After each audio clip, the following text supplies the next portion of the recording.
Good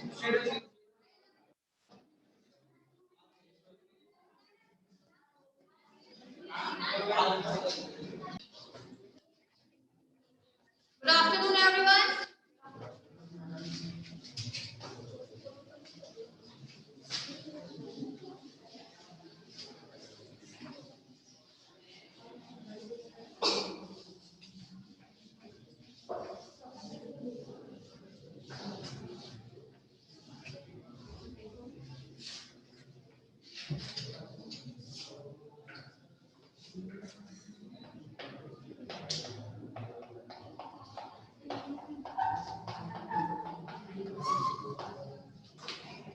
हाँ भाई, first year. यहाँ कल हम लोगों ने बात की थी मेंडलिज्म के बारे में, ठीक है ना, कि मेंडल कौन थे, उन्होंने किस तरह से अपना रिसर्च वर्क किया था और किस तरीके से मटर का जो था, उन्होंने मटर के पौधे को क्यों चुना था, उनके लक्षणों के बारे में हम लोगों ने कल बात की थी। आज हम लोग बात करने वाले हैं, कल इसमें मैंने आप लोगों को मोनोहाइब्रिड डाइहाइब्रिड के बारे में भी बताया, याद है ना, संकरण के बारे में, एक संकर संकरण और द्विसंकर संकरण के बारे में। ठीक, आज हम लोग बात करेंगे इस मेंडलिज्म से जुड़े हुए कुछ ऐसे अल्फाजों के बारे में जो आप पूरी जेनेटिक्स में पढ़ने वाले हैं। मतलब डिक्शनरी होती है, उसमें शब्दावली होगी, ठीक है, वोकैबुलरी। तो यहाँ पर आज हम लोग बात करेंगे अपने कुछ टर्म्स के बारे में, कुछ वोकैबुलरीज के बारे में जो आप लोगों के 1 मार्क्स में बहुत आती है, ठीक है। फर्स्ट लिखिए आप लोग एलील्स। एलील्स को हम हिंदी में बोलते हैं, नहीं इन्हें हिंदी में भी हम एलील्स ही बोलते हैं, एलील्स।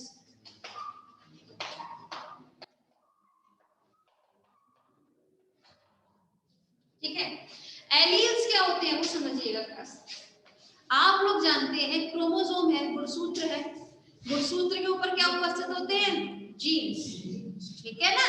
ये जीन्स जो होते हैं, मेंडल इनको जीन्स नहीं बोलते थे, मेंडल इनको कारक बोल के चलते थे, फैक्टर्स, ठीक है। लेकिन जीन्स जो है, ये अब आगे की रिसर्च जो हुई है, बाद में टर्म दिया गया था कि मेंडल ने जिनको भी कारक कहा था उसको क्या बोला जाता है अब, जीन्स। अब आप लोग जीन्स समझ सकते हैं जीन्स क्या होता है, ठीक है। तो वही जब हम लोग बात करें एलील्स के बारे में, तो ये एलील्स जो है दो प्रकार के होते हैं, होमोजाइगस और हेटेरोजाइगस, मतलब समयुग्मजी और विषमयुग्मजी। आप लोग जानते हैं समयुग्मजी मतलब ये कोई भी एक क्रोमोसोम का पेयर है, गुणसूत्र का एक जोड़ा है, ठीक है, जिसमें से एक होता है पैटर्नल मतलब पिताजी की तरफ से और एक होगा मैटरनल मतलब माताजी की तरफ से, इतना जानते हैं, ठीक है। इस पर कुछ ऐसे जीन्स उपस्थित होते हैं जो किसी न किसी एक लक्षण को क्या करते हैं, प्रकट करते हैं, ठीक है ना, उसको रिप्रेजेंट करेंगे। फॉर एग्जाम्पल यहाँ पर मैंने दोनों लिया हुआ है, हेटेरोजाइगस बात कर रहे हैं, मतलब विषम युग्मजी के बारे में बात कर रहे हैं यहाँ पर, ठीक है। तो ये कैपिटल टी जो है किसको किस लक्षण को ये शो करता है, टॉलनेस को, मतलब लंबा को, ठीक है। लंबाई में आप लोगों कल लिखवाया था ना पौधे की लंबाई, एक था टॉल एक था ड्वार्फ, मतलब एक लंबा और एक बौना, ठीक है। तो ये कैपिटल टी जो है ये डोमिनेंट है, प्रभावी है, ठीक है। तो प्रभावी होने की वजह से ये जो है किसको शो करेगा, लंबेपन को। वही ये स्मॉल टी जो है किसको शो करेगा, बौनेपन को। तो कहने की बात ये है एलील्स क्या होते हैं, आपके समयुग्मजी या विषम युग्मजी गुणसूत्रों के ऊपर उपस्थित जीनों के वो जोड़े जो किसी न किसी एक लक्षण को प्रकट करती है, ठीक है, एलील्स कहलाते हैं। कोई परेशानी नहीं। नेक्स्ट, होमोजाइगस एंड हेटेरोजाइगस मतलब समयुग्मजी और विषम युग्मजी, देखिए आप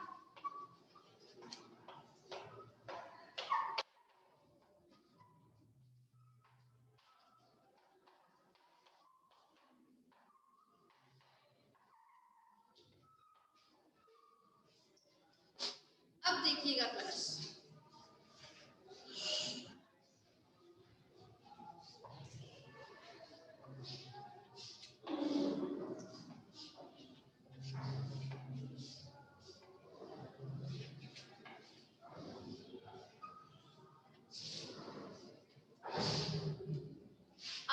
सामने ये 3 जोड़े बनाए गए हैं किसके, गुणसूत्रों के, ठीक है। इनके ऊपर उपस्थित जो जीन्स है, जो कारक है, ठीक है, अगर वो समान है, ठीक है, तो देखिए सम माने क्या होता है, समान। युग्मजी मतलब आपके गैमीट, युग्मज, ठीक है। तो अगर ये समान है तो इन्हें हम क्या कहेंगे, समयुग्मजी। ठीक, पहली बात समयुग्मजी है, क्यों है समझ में आया। दूसरी खास बात, कल आप लोगों को 2 टर्म बताए थे, प्रभावी और अप्रभावी, या उसको सुप्त अवस्था भी बोलते हैं, ठीक है। तो ये क्या होते हैं, जो आपके प्रभावी होंगे उन्हें हमेशा कैपिटल लेटर से शो करते हैं। कैपिटल समझते हैं आप सभी, बड़े वाले एबीसीडी, बड़े एबीसीडी और छोटे एबीसीडी, ठीक है। तो बड़े एबीसीडी मतलब कैपिटल और छोटे एबीसीडी मतलब स्मॉल लेटर्स, ठीक है। तो अगर ये कैपिटल में है तो कैसे होंगे, प्रभावी। तो ये जो है दैट इज अ प्रभावी समयुग्मजी, ठीक है। कोई परेशानी, समझ में आया कैसे है ये, समयुग्मजी है, समझ में आया। प्रभावी क्यों लिखा है मैंने वो भी समझ में आया। एनीवन जिसको समझ में नहीं आया हाथ खड़ा करके पूछ लो, मैं फिर बताने को तैयार हूं, उससे पहले मैं आगे बढ़ूं। क्या चीज समझ नहीं आई, समयुग्मजी क्या चीज है, ऐसे सम, समयुग्मजी को 2 भागों में डिवाइड किया है। सम माने क्या होता है, समान, समान मतलब एक जैसे, ये भी कैपिटल टी है, ये भी कैपिटल टी, एक जैसी है बिल्कुल, तो कैसे हो गए, समान हो गए। और चूंकि ये क्या है, युग्मज है, ठीक है, गैमीट है। अगर मैं दोनों को अलग करती हूं इस तरह से हो जाएंगे ये, ठीक है।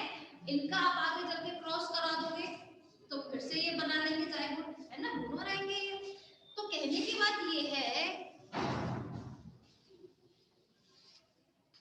कि ये क्या है, युग्मज है ये, ठीक है। इसीलिए इसको हम क्या बोलते हैं, समयुग्मजी मतलब होमोजाइगस। जाइगस मतलब जो जायगोट बनाएंगे आगे जाकर, और वो भी कैसे, समान है, ठीक है ना। इसीलिए समान बनाए, एक जैसे ही है ना ये, इसलिए हमने इसको क्या लिखा है, समयुग्मजी। क्वेश्चन आता है प्रभावी क्यों लिखा है इसको, क्योंकि ये दोनों ही कैपिटल टी को शो करते हैं, ठीक है। कैपिटल टी मतलब ये किसी न किसी टॉलनेस को शो कर रहे हैं, समझ में आया, ठीक। दूसरी बात, चलो ये कैसे है, अप्रभावी समयुग्मजी, क्यों है भाई, हाँ, मतलब गुणसूत्रों के इस जोड़े पर समान प्रकार के जीन उपस्थित है जो किसी एक ही लक्षण को शो कर रहे हैं। ये दोनों ही एक ही लक्षण को शो कर रहे हैं। ये दोनों कैसे, अगर ये मैंने लंबेपन को शो किया है तो ये कैसा है, बौनेपन, ये भी बौनेपन को शो करता है, ये भी बौनेपन को शो करता है। कोई परेशानी, इसीलिए ये कैसे है, समयुग्मजी है लेकिन अप्रभावी है, क्यों, क्योंकि इसको मैंने स्मॉल। कोई परेशानी है, समझ में आया। नेक्स्ट क्या होंगे ये,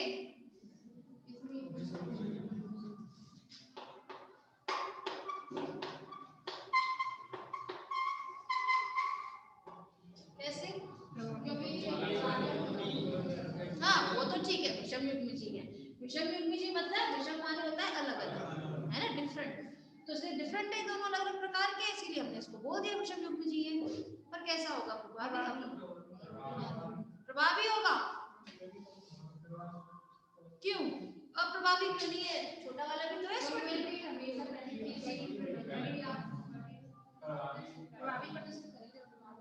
क्यों, अच्छा चलो ठीक है, तो भाई मैंने पहले टी बना दिया, अब रीड वाला टी बना दिया, अब बता दो क्या हो गया ये, क्यों, मैं आऊंगा मेरे साथ ठीक है पहले से मैम, तो ये कॉल है ना, तो इसके लक्षण को ज्यादा प्रकट नहीं करता है, टी वाले को पूरा फोन है, एग्जैक्टली। देखो अब समझना, इसको हमने प्रभावी क्यों बोला था। कल मैंने आप लोगों को 2 टर्म बताए थे, प्रभावी और अप्रभावी, मतलब सुप्त अवस्था में अप्रभावी को। इन दोनों में अंतर क्या बताया था कि दोनों में से जो प्रभावी कैरेक्टर है ना, वो हमेशा सुप्त अवस्था के होने पर भी खुद को प्रकट कर सकता है। ठीक है, तो उसी लक्षण को क्या बोलते हैं? प्रभावी लक्षण। लेकिन सुप्त अवस्था या फिर अप्रभावी अवस्था वो कैसी होती है कि जब भी आपकी प्रभावी अवस्था होगी उस दौरान खुद को प्रकट नहीं कर पाएगा। यहाँ पर दोनों अवस्थाएं मौजूद है, तो जाहिर सी बात है ये खुद को प्रकट कर ही नहीं पाएगा। ये प्रकट कर ही नहीं पा रहा तो ऑब्वियस सी बात है कैसा होगा ये? प्रभावी। तो ये हो जाएगा प्रभावी विषय में। समझ में आया? ठीक है, चलिए आगे बात करते हैं। ये दोनों टर्म क्लियर हुए आप सभी को, है ना? नेक्स्ट लिखना चाहते हैं, बनाइए, आगे बताते हैं। प्रबल और सुप्त अवस्था तो जानते ही हैं आप। प्रबल और सुप्त अवस्था, प्रभावी और प्रभावी, है ना, वो तो जानते ही हैं आप।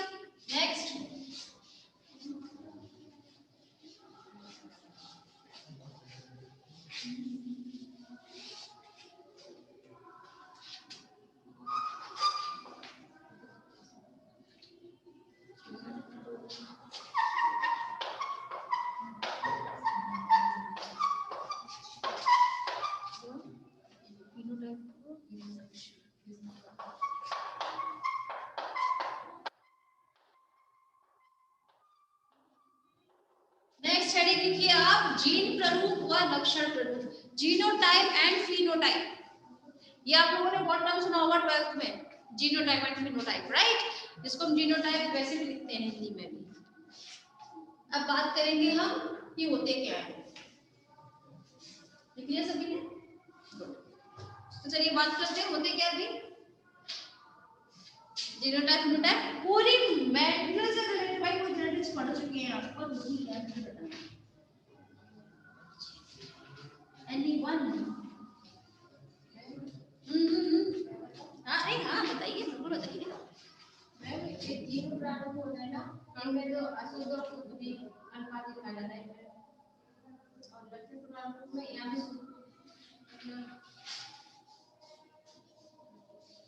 Anyone? कोई दूसरा जो तो कर लगना चाहिए? देखिए क्लास, कोई बात नहीं, देखिए क्लास, जब हम लोग बात करें नाम में ही छुपा हुआ है ईच एंड एवरीथिंग।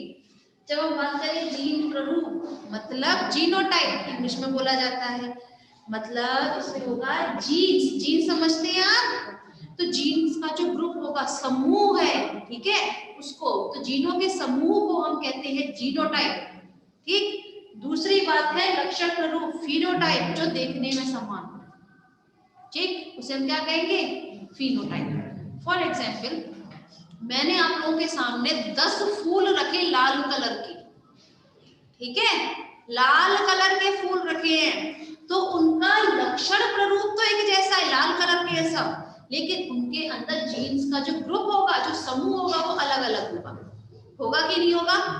लाल फूल तो रखे हैं पर अलग अलग प्रजाति के रख दिए है ना, तो क्या अलग अलग प्रजाति होने के उनके जीन्स में कोई चेंजेस नहीं होगा? तो आएगा ही ना। मतलब कहने की ये है कि अगर 10 फूल रखे हैं तो उनका लक्षण प्ररूप तो समान होगा, लेकिन जीन प्ररूप अलग अलग होगा। समझ में आया? कोई परेशानी नहीं। एक और खास बात समझे, टी एंड ए, ठीक है। अब देखिए 3 प्रकार के रखिए मैंने यहाँ पर, ठीक है। ये था आपका प्रभावी, ये अप्रभावी और ये भी प्रभावी, ठीक है, लेकिन ये विषम युग्मजीय है, दोनों युग्मजीय है। अब इनमें अगर हम लोग जीनोटाइप फिनोटाइप की क्लास बात करें तो देखिए ये दोनों समान है, ठीक है। तो अगर मैं इसको बोलना चाहूँ तो लंबा लिख सकती हूँ, उसको देखने में लंबाई है, लंबाई, ये देखने में कैसा है? होना ही है। ये कैसा होगा? लंबा, लंबा होगा, ठीक है ना। शुद्ध को मारो गोली, लंबा होगा। मतलब एक ये पेरेंट्स है, सपोज कीजिए फादर जो है 6 फुट के है, मदर है 5 फुट की, बच्चा जो है 5.5 फुट का है, तो आप उसको क्या बोना बोलोगे? नहीं, उसको लंबे ही में रखोगे, है ना। अशुद्ध थोड़ा ना बोल दोगे कि ये अशुद्ध लंबा है ना, वो लंबा ही है ठीक है, तो ये है लंबा। ठीक, अब समझना, अगर मैंने यहाँ पर ये दोनों तो बात समझ में आई, ठीक है, लेकिन इसको हमने लंबा जो लिखा है क्लास, ये इस इसका हमने लक्षण प्ररूप लिखा है। इसका फिनोटाइप जो है ना, आपने देखने में बता दिया कि देखने में लंबा है, इट मींस आपने इससे कंपेयर कर दिया, पर क्या इसका और इसका जड़ों का जीन्स बराबर होंगे, समान होंगे? नहीं होंगे। मतलब इन दोनों में जीन्स का अंतर देखने को मिलेगा, है ना। तो जब जीन्स का जो समूह होता है उसको हम कहते हैं जीनोटाइप, और जो देखने में कैसा लगे जाते हैं फिनोटाइप। समझ में आया? आपने जो लिखा था ये लंबा, किस वजह से लिखा था? फिनोटाइप की वजह से। क्या मैं अगर इसका जीनोटाइप निकालना चाहूं तो देखो, रेशियो दो तरीके के निकाले जाते हैं, जीनोटाइप और फिनोटाइप रेशियो। ये आप लोग 12th से जानते हैं, है ना। वहाँ जीन प्ररूप और लक्षण प्ररूप तो नहीं बोलते ना आप लोग। तो देखिए, जब हम लोग बात करें आपके इन्हीं के बारे में बात कर लेते हैं, 3 के बारे में, ठीक है। या चलो एक और लगा देते हैं हमारा कैपिटल टी स्मॉल टी, ठीक है। ये भी कैसा होगा आपका? लंबा होगा, लंबाई होगा ना। अरे कैपिटल टी स्मॉल टी लंबाई होगा ये भी, ठीक है। इसका जीनोटाइप रेशियो को छोड़ो, पहले फिनोटाइप की बात करें हम, तो इसका रेशियो क्या बनेगा? 3:1, जो भी आगे ही बताया जाएगा 3:1 बना है, ठीक है। पर इसका अगर हम लोग बात करें जीनोटाइपिक रेशियो की तो क्या बनेगा? 1:2:1, क्योंकि ये अकेला है। इन दोनों को, इनका फिनोटाइपिक भी सेम है और जीनोटाइपिक भी सेम है। जीन्स का जो लक्षण पूरा ग्रुप है दोनों का समान है, ठीक है। तो इसीलिए हमने इसको क्या लिख दिया है? 2, और ये बोना जो था वो तो एक है ही। तो इसका जीनोटाइपिक रेशियो है दैट इज 1:2:1। वही इसका जो फिनोटाइपिक रेशियो होगा कितना होगा? 3:1। किसी को परेशानी इन दोनों में पूछ लीजिए। समझ में आया? समझ में आया बेटा? गुड। किसी को भी परेशानी है मैं फिर बताने को तैयार हूँ दोनों टर्म्स को। बच्चे इसमें कंफ्यूज हो जाते हैं। पूरी मेंटल की जो आनुवांशिकी है इसी पर चलेगी, जीनोटाइपिक फिनोटाइपिक। समझ में आया? ठीक है, चलिए आगे चलते हैं। फिर हम नेक्स्ट लिखिए आप, बैक क्रॉस मतलब संकर पूर्वज संकरण। संकर पूर्वज संकरण, इसको प्रतीप संकरण भी बोलते हैं। हाँ, प्रतीप संकरण,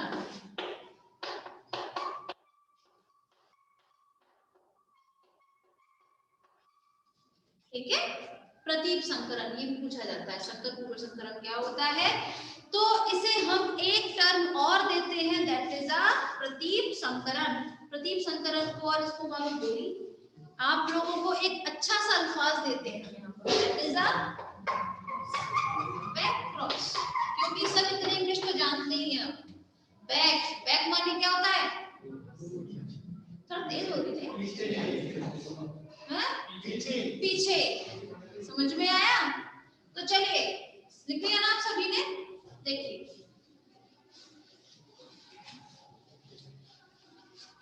आप हिंदी के टर्म्स में थोड़े कंफ्यूज हो जाओगे, प्रतीप संकरण और इसमें क्या था, संकर पूर्वज संकरण में, ठीक है।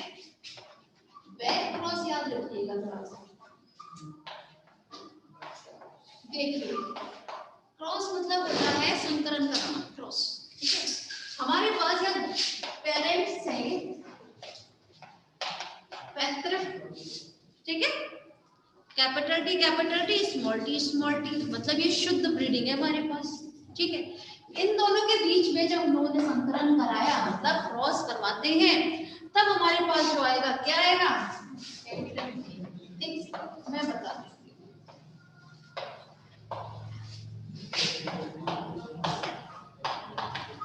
ठीक है। इन दोनों का करा दो तो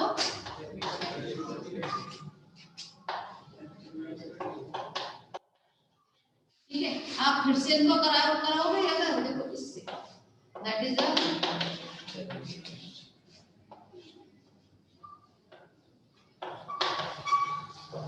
ठीक है। यही मिलेगी, कोई परेशानी नहीं, क्योंकि ये दोनों ही शुद्ध ब्रीडिंग थे। तो मिलने वाले जो आपके F1 है, मतलब ये क्या है आपकी F1 ब्रीडिंग, मतलब F1 मतलब पहली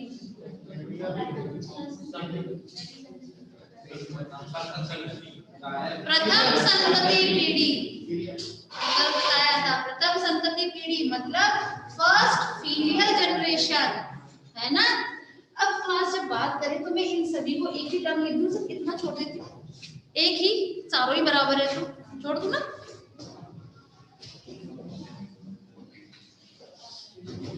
अब देखना जरा, ये अगर हमारे पास F1 पीढ़ी कोई भी आती है, ठीक है, अब हम इसका क्या कराएंगे, बैक क्रॉस, मतलब पीछे की तरफ बैक क्रॉस कराएंगे।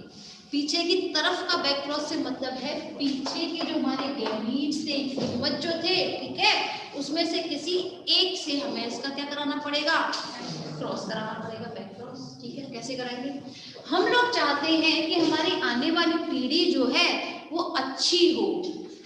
कैसे अच्छी हो, दादा दादी थे लंबे, दादाजी लंबे, दादाजी छोटी, ठीक है, पिताजी थोड़े से मीडियम उसके हुए, ठीक है।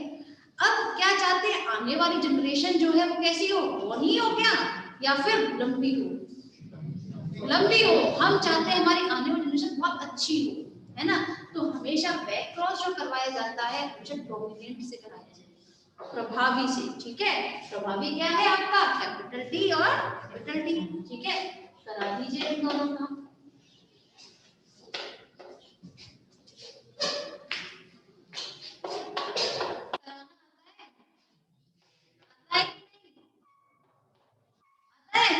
तो जरा कराइए, मुझे बताइए। अरे ऐसे भीड़ में नहीं करना है, अपनी कॉपी पे करो, मुझे रेशियो बताओ।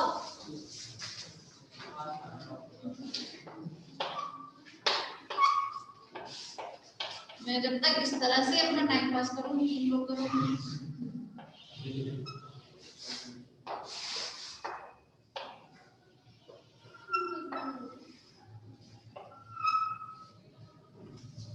लिख लो 2:2 होगा। चलिए इसमें देख लेते हैं, इन दोनों का कराएंगे तो पीटी, इन दोनों का पीटी, इन दोनों का, हाँ कैपिटल टी पहले आता है, आई नो, पर आप लोगों को समझाने के लिए ना, आप लोग अभी मैंने वैसे कैसे करवा दिया आपने, इसीलिए मुझे मालूम पहले कैपिटल टी आता है, ठीक है। अब देखना क्लास, पहले हम लोगों ने क्या किया, इन दोनों का करवाया था, तो हमारे पास ये आंसर आया, इन दोनों का करवाया तो ये आंसर आया। इसका और इसका करवाते हैं तो हमारे पास आता है ये, लेकिन पहले चूंकि हम क्या लिखते हैं, कैपिटल लेटर लिखते हैं, उसके बाद फिर स्मॉल लेटर लिखते हैं, ठीक है। तो आप चाहें तो इसको ऐसे लिख सकते हैं, फिर कैपिटल टी और स्मॉल टी, और इसको भी कैपिटल टी और स्मॉल टी। कोई परेशानी, समझ में आया, ठीक है। तो आप लोग देखते हैं यहाँ पे जो हमें मिलती है दैट इज अ 2:2 का रेशियो मिलता है, मतलब 50% जो होंगे वो तो लंबे होंगे, और जो 50% होंगे वो कैसे होंगे, आपके हाइब्रिड, हाइब्रिड होंगे ना, विषम युग्मजीय होंगे। समझ में आया, ठीक है। तो इस प्रकार का जो संकरण होता है उसे क्या कहते हैं, बैक क्रॉस, सटीक संकरण, या फिर संकर पूर्वज संकरण, ठीक है। कोई परेशानी, संकर पूर्वज संकरण में हमेशा हम किससे कराते हैं, हमारे प्रभावी वाले जीन से, ठीक है। कोई परेशानी नहीं। नेक्स्ट,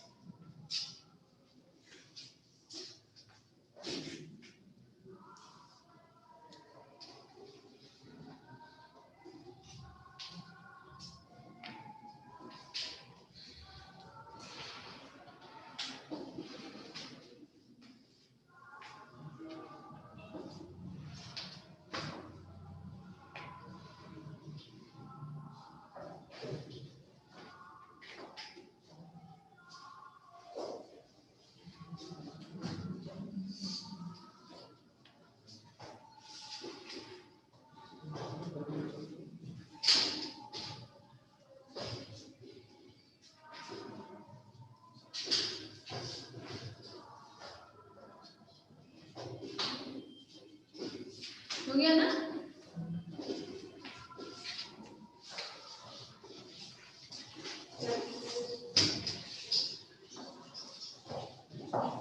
नेक्स्ट है आप लोगों का टेस्ट क्रॉस, मतलब इसे हम हिंदी में बोलते हैं परीक्षण संकरण।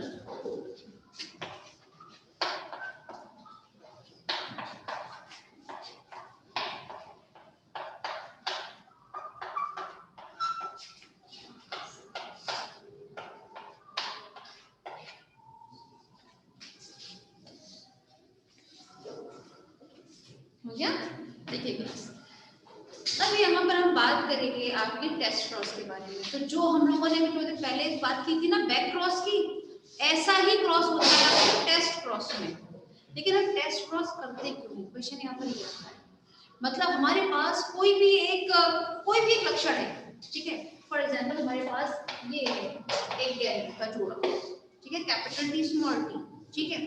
अब हमें इसका टेस्ट करना है कि इसके जो पूर्वज थे वो शुद्ध ब्रीडिंग थे या हाइब्रिड थे।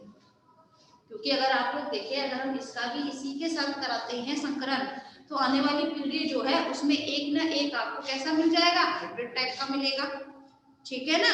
तो हमें ये पता लगाना है कि इसके जो पूर्वज थे वो कैसे थे, संकरण थे या फिर शुद्ध ब्रीडिंग थे, ठीक है। तो इसके लिए हम क्या कराते हैं, टेस्ट क्रॉस। और टेस्ट क्रॉस हमेशा से जो होता है, हमेशा से किससे होगा, अप्रभावी से होगा, ठीक है। किससे होता है, अप्रभावी से। तो चलिए एक टेस्ट क्रॉस करते हैं हम लोग।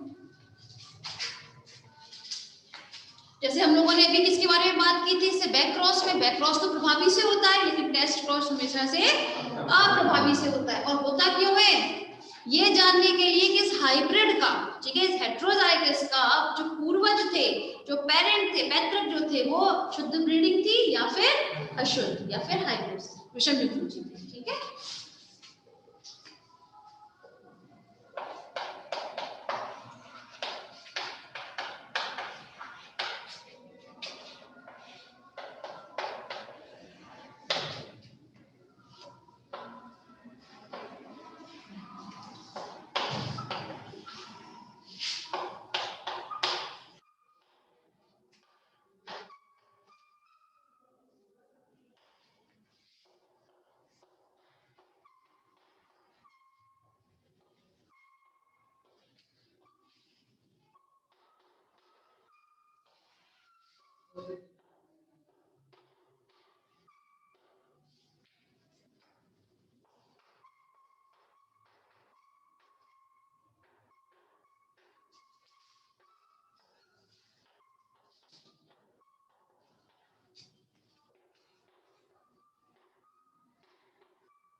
देखिए